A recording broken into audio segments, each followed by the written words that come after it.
Imagine standing at the edge of a bustling city square. People rush past, earbuds in, screens glowing, eyes locked forward. Digital billboards scream promises of happiness. Buy this and feel complete. Wear this and be seen. Achieve this and finally matter. At first glance, it feels like power. So many options, so much freedom. But pause for a moment. Who decided these were the things that would define happiness? You didn't create the brands. You didn't write the slogans. You didn't even question if any of it actually makes life better. You just stepped into the current and let it carry you along. This is the modern illusion of freedom. We're told we live in a world of endless possibilities, that we can be anyone, do anything, live however we choose. But in reality, the freedom we're sold is more like a children's menu, colorful, limited, and pre-approved. Take a step back, and you'll start to see it everywhere. Your career? You're free to choose between options the system has deemed profitable. Want to be a poet? Sure, but can you survive without monetizing your art? The system whispers, be who you want, but only if it's economically viable. Even your opinions are shaped within invisible walls. Yes, you can say whatever you want, until it makes others uncomfortable, until it questions the structure itself. The Overton window, the range of acceptable ideas, is narrow, but it's decorated so beautifully you never realize you're boxed in. We confuse variety with freedom, but freedom isn't having 50 brands of sneakers to choose from. It's having the power to question why sneakers are a billion-dollar industry in the first place. It's the freedom to ask, is this choice even necessary, or is it just noise? Consumerism sells you freedom wrapped in packaging. You can pick your clothes, your coffee, your phone wallpaper, but try stepping outside the unspoken rules of success, beauty, or productivity, and watch how quickly that freedom vanishes. The system smiles while handing you 1,000 flavors of the same idea. Conform, but feel like you're choosing.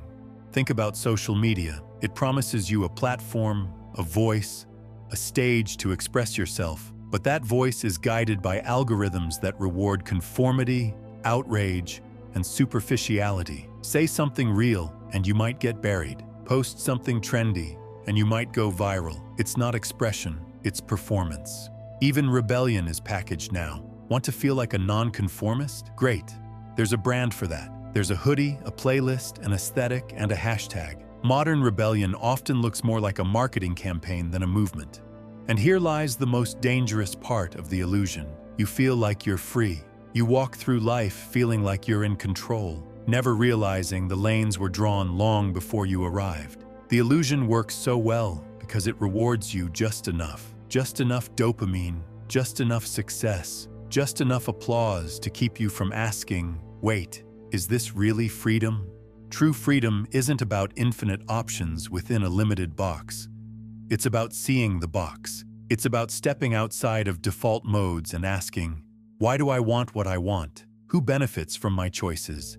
That moment when you start to question, really question, is when the spell starts to break. Because the greatest deception of modern society isn't control through force. It's control through illusion, through the comforting lie that you are already free. But real freedom?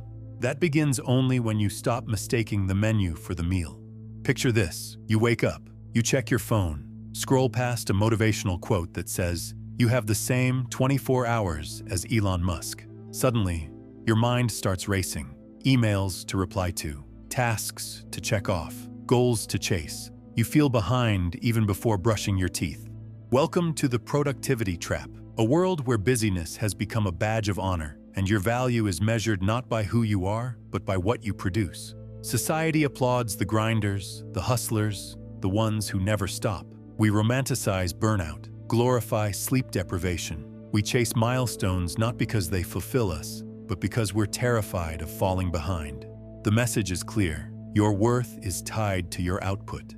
But who decided that? Since childhood, we've been conditioned to chase gold stars, good grades, promotions, likes, shares. We internalized a dangerous equation. More doing equals more value. And over time, it became our reality. Not because it's true, but because it's repeated so often that we stop questioning it. And here's the twist. The system is designed this way. The more insecure you feel, the more productive you try to be. You buy planners, apps, and online courses. You hustle harder, thinking one more achievement will finally bring peace. But peace never comes, because the bar keeps moving. It's a treadmill with no off switch. Even leisure has been hijacked. Reading a book, better make it self-help. Going for a walk, track your steps. Doing nothing, that's laziness, unless you can rebrand it as mindful recovery. We've forgotten how to exist without a purpose, without an agenda. Just exist. But the truth is, you are not a machine. You were never meant to operate at maximum efficiency every hour of every day. Nature doesn't bloom all year long. Why should you? Productivity culture masks itself as empowerment, but in reality, it often reinforces a quiet slavery, one where you willingly chain yourself to tasks, convinced you're free, where rest becomes guilt and stillness feels like failure. This isn't just a mental trap, it's a psychological identity crisis. We're not addicted to work. We're addicted to being seen as useful, to being validated. But if your entire identity is built on being productive, what happens when you stop? Who are you when you're not doing? That's the question that rattles the cage. Because we don't just work to live, we live to work. It defines us. And stepping away from that, that's radical. And that's where real freedom starts. When you stop defining your worth by your output, when you stop confusing busyness with purpose. And then there's comfort, the soft bed, the instant food, the one-click delivery, a world designed to keep you just comfortable enough to stop questioning. But is comfort freedom, or is it just another well-designed cage? Because true growth, that happens in discomfort. Real change happens outside the padded walls of convenience. Comfort may keep you safe, but it also keeps you small. Stepping into discomfort isn't easy. But maybe that's where the real journey begins. Maybe that's where you finally meet the real you. And maybe that's where real freedom begins.